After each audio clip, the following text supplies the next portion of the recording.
afternoon, guys. Welcome back to Maverick Baking and welcome back to another video. Isn't life relentless? Today I am giving you guys a good old-fashioned Q&A as requested. We're going to be splitting the Q&A into 3 different sections. I will provide timestamps for each depending on which you're interested in or what you have time for. We're going to be answering questions about kind of life online, the Maverick Baking side of things when it comes to blogging and filming here on YouTube. Secondly, there's going to be some spicy food opinions, kind of my views on certain things, favorite food trends, stuff like that. And thirdly, I'm going to be tackling the even spicier personal questions you guys asked, within reason. So depending on which you're interested in, or if you're interested in them all, let's get into it. So let's start with the kind of questions about life online. Anything related to my blog, maverickbaking.com, anything related to YouTube, things like that. While I may show kind of the screenshots of people's questions, I will be respecting people's privacy and I won't be kind of displaying their names just in case they don't want me to. So the first question is quite an interesting one. This one came from Instagram and they have asked if I would ever consider doing kind of fitness, exercise, healthy lifestyle videos alongside food reviews and baking. Now the answer to this one just has to be no, I'm afraid. You know, one of the main reasons I started doing food reviews and baking is it's because something I'm passionate about, it's something I feel I have skills in that I want to share with others. When it comes to fitness and exercise, I only do it to keep myself alive, to be completely honest. I have no interest in it. If I could get through life without exercising, I would. Therefore, I would neither want to subject other people to watching me do it or try and share any tips and advice because I am neither qualified nor interested in it, to be honest. But thank you for your question. The second question also came from Instagram, and this one is, what got you into food blogging? A great question. The blog was set up, I think, in about 2014. It wasn't a serious thing. I didn't think that I could turn it into what it has become with the amount of people that read and follow along now, which is incredible. It started after the sort of late noughties blogging boom of 2009, 2010, etc. But it also came before the huge surge of social media. So it was just a kind of weird in-between period. Essentially, I love baking, I love eating food, I love talking about food, I love writing about food, and having a personal page not only felt a little bit wasteful, but also a bit kind of mean to keep subjecting work colleagues and friends to my musings about food and my baking fails and stuff like that all the time. It felt like I needed something a bit more dedicated. So that's what I did. Question number 3 is one that came from the YouTube community tab, and this is, which YouTube channel do you watch the most? Now, I used to watch YouTube a lot more than I do currently. You know, I have a full-time job, and of course the creation side of YouTube and of food blogging and stuff takes up a lot of time, so I don't get as much time as I used to watch YouTube. Channels I watch most when I do watch YouTube, I would say, for both comfort, hilarity, and my kind of gaming fix. I love Game Grumps, all of their kind of content, I love their humor, I'm just a big fan. I also love Cody Ko and Noelle Miller, you know, their irrespective channels and their podcast. I love a few trashy commentary channels, don't we all? I also do like a few different kind of cooking channels. A favourite of mine and Francesco's at the moment is Pasta Grannies, which is essentially just old Italian ladies showing an English woman and her camera crew how to cook pasta. It's great. And if you're ever looking for recommendations, never forget to check out my lovely friends over at Food Review UK. Great channel, great guys. Question number 4 also came from YouTube, and this was asking if I would be kind of eating and reviewing more Polish chocolate. Now, many of my wonderful subscribers I know are from Poland or found my channel because of my Polish chocolate videos. I would love to continue doing the Polish chocolate videos. The main kind of hardship I found is that because of the fact we did like 8 or 9 different videos, I'm kind of running out of chocolate to taste. You know, the series started with me going to my local Tesco, the Polish aisle there, and picking up everything I could. Then I had a wonderful viewer send me a box of Polish treats, which was also wonderful, but really I've kind of run out of material here in the UK, at least. If you would really like to see more Polish chocolate and you have websites that you know can import to the UK, or if you would like to kind of donate a box of treats, do let me know in the comments or DM me on Instagram and I'd be so happy to arrange that. I bloody love the Polish chocolate videos and would be happy to continue them. The next question, kind of related to that, is someone kind of inquired on my thoughts as to my international viewers, and Honestly, this is one of my favorite things about this channel. You know, I am based in the United Kingdom, a small little island, and even though I speak a language that is very widely spoken across the planet, it's one that so many people don't speak. But the fact people come to this little channel to watch an English speaker, to learn English and watch my content at the same time is wonderful. I love it wherever you are in the world, so grateful for it. On that note, if there is anything I could kind of do to make that viewing experience better for you, if English is your second, third, fourth language, do let me know. If there are things I could pronounce clearer, if you would like, you know, anything that could make the videos more understandable, do let me know, because I want to cater to as many people as I can, because you are all wonderful and you all teach me so much, it's crazy. And the last question, kind of related to the online stuff and to the recipes, is someone asking if I would consider more kind of alcohol in chocolate or in cakes. I know this is quite common in other countries. It's something we only really see here in the UK in quite old-fashioned recipes, Christmas cakes, dark, dense fruit cakes and things like that. Alcohol in chocolate and alcohol in cakes isn't hugely popular here that much now. For example, they have offered, would I, you know, be interested in creating more whiskey recipes? And my honest answer to that is, I don't like whiskey. I will eat it in food, you know, and I will drink it. If someone offers me a whiskey, I will drink it, obviously, but I'm not a huge fan of whiskey. I wouldn't be the right person to go to for whiskey recipes, to be totally honest. Okay, so we've covered all of the kind of online live questions. Let's get into food. So this is gonna be food opinions, food trends, anything like that. The first one actually made me laugh. This one came from Instagram and it was someone just asking, why does white chocolate even exist? Now, this is something that I'm going to answer deadly seriously, because white chocolate, I love it. I absolutely love it. Even in my obsession with what you might call posh chocolate, craft chocolate, I love white chocolate. And even though there are people who say, it's not real chocolate, it's trash, there's too much sugar. Probably all correct. That doesn't mean you can't enjoy it. I love vanilla, I love sugar, I love creamy things. White chocolate is a glorious mix of them all. It would never be my first choice to just sit and eat a bar of, because it is extremely rich, but white chocolate in cakes, in cookies, in blondies, very good blondie recipe on the channel if you haven't seen it already. Anything like that, I love white chocolate and I will not apologize for it. Great question as the second part to this food section, which is, if you could only bake one thing for the rest of your life, what would it be? My honest answer would have to be either brownies or cookies, because they're the main things I crave. A little bit basic perhaps, but as much as I enjoy the intricacy of other things, as much as I enjoy the challenges of bread making, brownies and cookies give me such a good sugar and chocolate hit that I just crave sometimes. Cookies can be eaten any time of day, and brownies just provide that extra bit of richness that even straight up chocolate can provide sometimes, and I'm here for it anytime. Plus they're both very low effort to bake, which we love. The next question is a great one. What are your top 5 cake flavors? I would have to say anything kind of chocolate hazelnut, because it's my favorite flavor pairing. Carrot cake, or anything spiced. Lemon cakes, banana cakes, and then probably just classic kind of summer Victoria sponge cakes. You know, I am not fussy. I don't think I've ever met a cake I didn't like.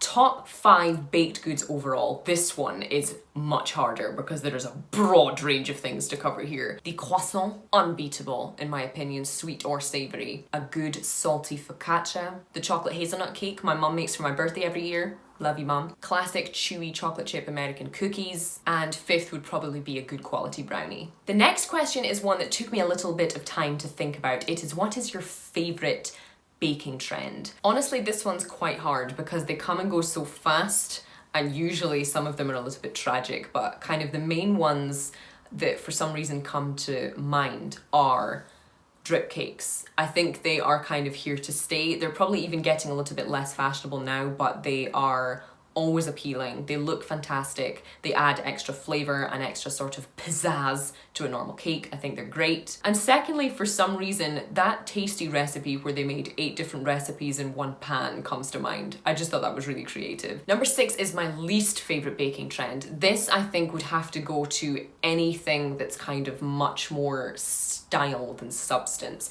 So things like the fault line cake, things like geode cakes, don't get me started. Carving cakes, you know, leads to half of your cake having to be carved out or shaped in order to put an almost inedible amount of decoration on it, whether it's fondant or crystallized sugar, anything like that. Anything that makes a cake more of an ornament than a dessert, it's not for me. Someone has asked if I will ever release the recipes from the teaching myself to become a pastry chef video, the kind of chocolate installment of that. Now, there are a couple of recipes I have made available that have the kind of Maverick baking twist on them, so being the French brownie and the chocolate fondant, I believe. I will link those down below. Otherwise, I will also link the Le Cordon Bleu book in the description box below as well, because I can't just republish a long list of recipes from an already existing book, if you know what I mean. Though I am thinking of doing a giveaway of my kind of fully annotated recipe book once I've finished with it. Do let me know if that's something you'd be interested in.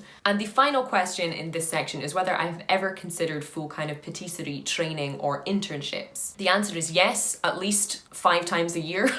But you know, up until very recently in life, I have always been a bit pressed for cash, and typically these things, if you want them done right in a school in London, a school in France, a school in Italy, anything of that nature, it's pretty expensive. Not only the education, but relocating and things like that. It's not something I'm ruling out completely. It may be something I consider in future, but up to, you know, my current age, it's just something I haven't really been able to properly, sensibly look into because of me trying to secure some kind of career and regular income at the same time. But I would definitely love to. Anyone who can hit me up with a scholarship, you are welcome in the comments section. And now we get into the slightly spicier personal questions.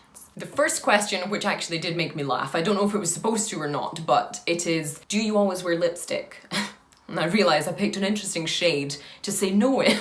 So the answer is no, not all the time. I do very often for YouTube videos because, you know, my mother's genes blessed me with a juicy pair of lips and it feels bad not to show them off sometimes. But also just because I do enjoy playing around with makeup and stuff, but when I'm at home, when I'm not filming, or when I'm not kind of in the office or anything like that, I tend not to wear it, but I do very much enjoy it when I do. Question number 2 is, what's the longest you've ever had your hair? And honestly, the way it is now is the longest I've ever had it. I cut my hair extremely short when I was about 16 or 17 years old.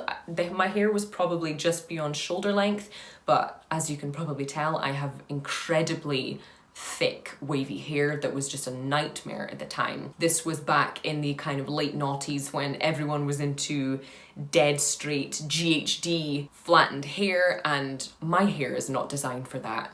It didn't go well, it was far too much to take care of, and I was going through my emo phase, so I got rid of it all.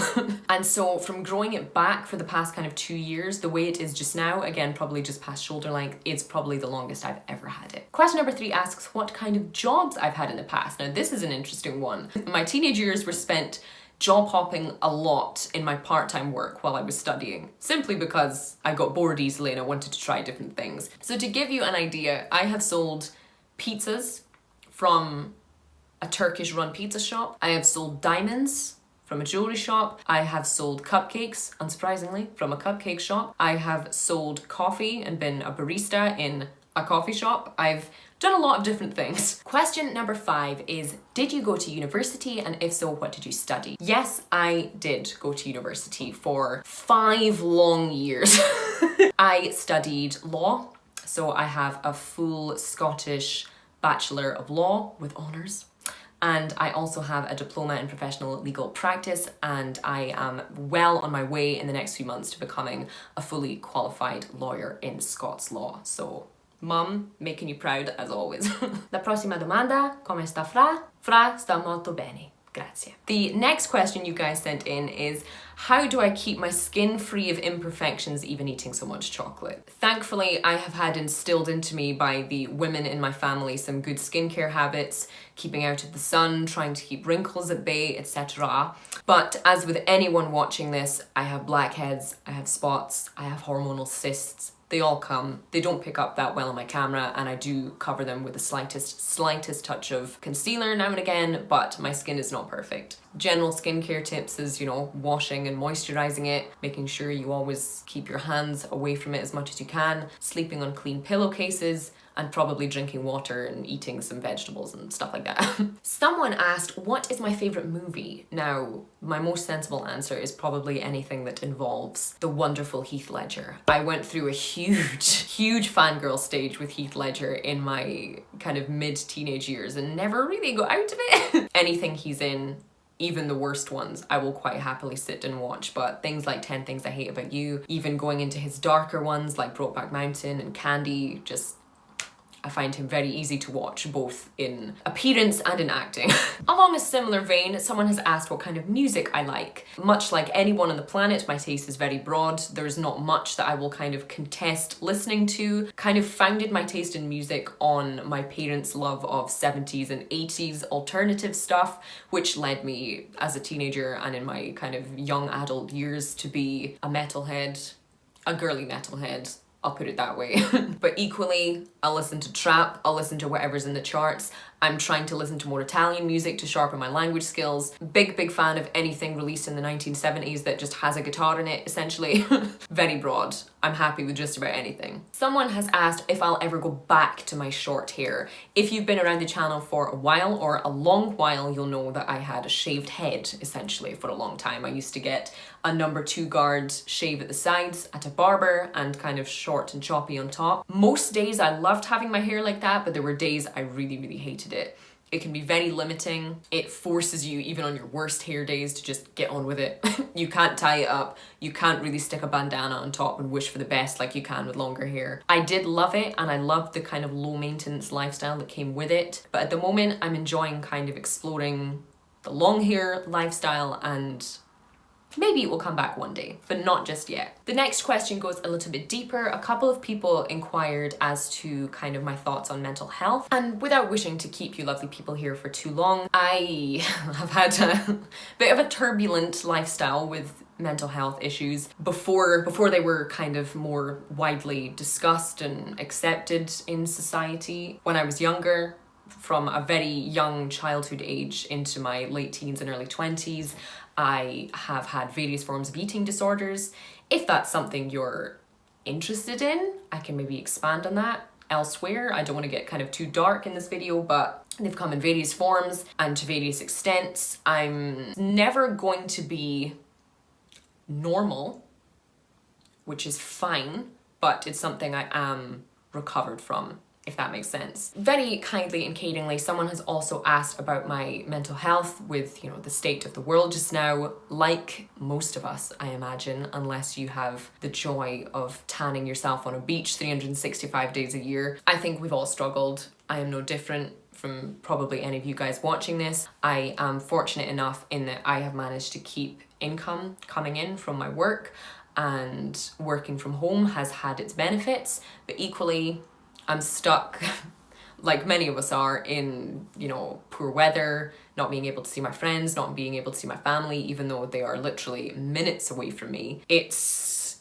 hit hard. It's hit our household very hard because, Francesco's link to the hospitality sector has been a bit of a challenge. It's been a challenge for all of us. I wouldn't say I've been doing fantastic, but I think I'm doing okay, is how I would answer that. And interestingly, a couple of people asked about kind of the future, whether Aberdeen in Scotland is somewhere that I want to stay long term, and what are my kind of life goals? These are the kind of questions we love. Now, to answer your question, Aberdeen is absolutely not the place that I wish to spend the rest of my life at the moment. For now, obviously, we have lockdown restrictions, and for future job prospects, things are looking a bit rocky for almost everyone because of everything that has happened since 2019. So it's a little bit hard to kind of plan around that at the moment, but I've had my eyes on Canada, I've had my eyes on Italy. As for my life goals, again, it's kind of hard to say because timing is not our choice at the moment with the way the world is, but my life goals essentially are to be able to keep creating online, keep creating generally. I love writing, I love creating videos and content for you guys. I love producing recipes, I love baking and cooking, obviously. Anything related to food would be a wonderful line of work to pursue. Similarly, moving to another country would be nice. I've never lived outside of Scotland, so it's definitely a goal of mine. It's a little bit loose perhaps, to be creative, to move to work in food, etc. I don't know when it'll come. I don't know how or where it'll happen, but those would probably be my end game goals for life, to do them for at least a little while. So that is about it for today's video. I have no idea how long this has been. So apologies if it is longer than usual videos, but hopefully the kind of timestamps will let you jump through which questions you would like to hear an answer to, etc. As always, if you did enjoy today's video and you would like to see more kind of sit down and chat videos like this, do consider leaving a little like on the video and dropping a comment to tell me what part you liked or what part you'd like to know more about. Also, don't forget, if you would like to help support the channel, there is always a link to my Patreon page in the description box below if you would like to or have the means to do so. It is always endlessly appreciated. But I'm afraid that is all I have time for today. Thank you guys so much for providing the questions, for being interested, and for always being here to watch. I appreciate it so much. Thank you for letting me do what I enjoy, and I will see you for the next one.